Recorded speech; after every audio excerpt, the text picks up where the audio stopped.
আসসালামু আলাইকুম সবাইকে। দুজনের খুব সুন্দর একটা শাড়ি কিন্তু নিয়ে আজকে চলে এসেছে, যেটা আমাদের পেজে মোস্ট ডিমান্ডিং একটা শাড়ি। আপনাদেরকে আজকে কিছু কথা বলি দুজনের শাড়ি নিয়ে। সেটা হচ্ছে যে যারা আপনারা হাতে বোনা শাড়ি নিয়ে হচ্ছে যে ফিনিশিং চাবেন মেশিন মেড শাড়ির মতো, তারা হচ্ছে অন্তত মণিপুরি শাড়ি আপনাদের জন্য না। তারা মণিপুরি শাড়ি অন্তত নেবেন না।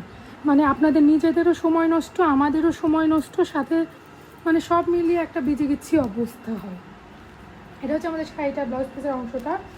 সাদার সাথে যে কোনো শাড়ি ডুয়েল টোন করলে সেই শাড়িগুলো একটু হলেও অন্যরকম হচ্ছে লাগে দেখতে, বা ফাঁসা টাইপের বেশি হয়। আমিও দেখাই, এই দেখেন এই শাড়িটা যেমন মণিপুরি শাড়ির বৈশিষ্ট্য এটা যদি আপনার কাছে ডিফেক্ট মনে হয় তাহলে আপনি হচ্ছে যে মণিপুরি শাড়ি আপনার জন্য না।